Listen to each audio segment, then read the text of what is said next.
IPL season చివరకు చేరుకునేసరికి play of బెర్త్లను కొన్ని జట్లు ఖాయం చేసుకుంటుండగా మరికొన్ని మాత్రం ఇంటిదారి పడుతున్నాయి. ముంబై ఇండియన్స్ ఇక ప్లే ఆఫ్ రేస్ నుంచి తప్పుకున్నట్లే. రాయల్ ఛాలెంజర్స్ బెంగళూరు ప్లే ఆఫ్కు దాదాపుగా చేరుకున్నట్లయింది. ఆదివారం జరిగిన ఐపీఎల్ మ్యాచ్లో రాయల్ ఛాలెంజర్స్ బెంగళూరు ఉత్కంఠభరితంగా 2 వికెట్ల తేడాతో ముంబై ఇండియన్స్ను ఓడించింది. ఈ ఫలితంతో ముంబై ప్లే ఆఫ్ అవకాశాలు ముగిశాయి. ఆర్సీబీ 11 మ్యాచ్లలో 14 పాయింట్లతో పట్టిక అగ్రస్థానానికి చేరింది.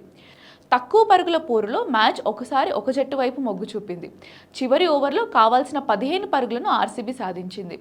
చివరి బంతికి 2 పరుగులు తీసి గెలుపును ఖాయం చేసింది. లక్ష్య ఛేదనలో ఆర్సీబీ ఒక దశలో 39 పరుగులకు 3 వికెట్లు కోల్పోయింది. అయినా పోరాటాన్ని ఆపలేదు.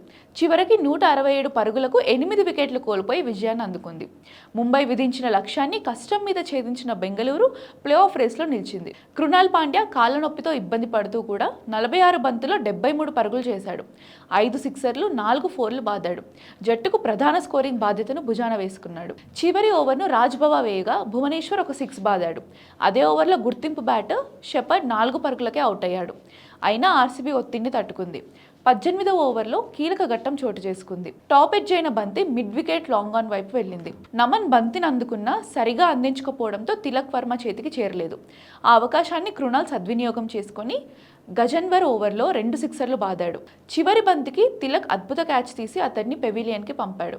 ఆరంభంలోనే ఆధిపత్యం చాటాలని ప్రయత్నించిన విరాట్ కోహ్లీ మిడ్ ఆఫ్ వద్ద క్యాచ్ ఇచ్చి 0 పరుగులకు అవుట్ అయ్యాడు. దీపక్ చహర్ బౌలింగ్లో పవా ఆ క్యాచ్ పట్టాడు. అదే ఓవర్లో దేవదత్ పడికల్ కూడా 12 పరుగులకే అవుట్ అయ్యాడు. 6వ ఓవర్లో రజత్ పతిదర్ 8 పరుగులకే వెనుదిరిగాడు. జాకబ్ బెథెల్ 26 పరుగులతో కృణాల్తో కలిసి 4వ వికెట్కు 55 పరుగులు జోడించాడు. 13వ ఓవర్లో డీప్ స్క్వేర్ లెగ్ వద్ద తిలక్ చేతికి చిక్కాడు. జితేష్ శర్మ ఒక 6 ఒక 4 బాదిన 16వ ఓవర్లో బోష్ బౌలింగ్లో ధీర్ క్యాచ్ పట్టడంతో అవుట్ అయ్యాడు. వెంటనే టీమ్ డేవిడ్ కూడా క్యాచ్ అవుట్ అయ్యాడు. ముందుగా బ్యాటింగ్ చేసిన ముంబై 7 వికెట్లు కోల్పోయి 166 పరుగులు మాత్రమే చేసింది. ఈ ఇన్నింగ్స్లో తిలక్ వర్మ 42 బంతుల్లో 57 పరుగులు చేసి జట్టును నిలబెట్టాడు. 4వ వికెట్కు నమన్దీర్ 47 పరుగులతో 82 పరుగులు జోడించాడు. అయితే మ్యాచ్ను మలుపు తిప్పింది భువనేశ్వర్ కుమార్ బౌలింగ్. 23 పరుగులకి 4 వికెట్లతో ముంబైని కట్టడి చేశాడు.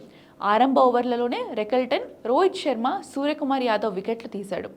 ముంబై 28 పరుగులకు 3 వికెట్లతో కష్టాల్లో పడింది. తిలక్ 9 పరుగుల వద్ద సుయేష్ శర్మ చేతిలో వచ్చిన సులభ క్యాచ్ వదిలిపోవడంతో పెద్ద ప్రమాదం తప్పింది. తర్వాత తిలక్, ధీర్ శాంతంగా ఆడుతూ స్కోర్ ముందుకు నడిపించారు.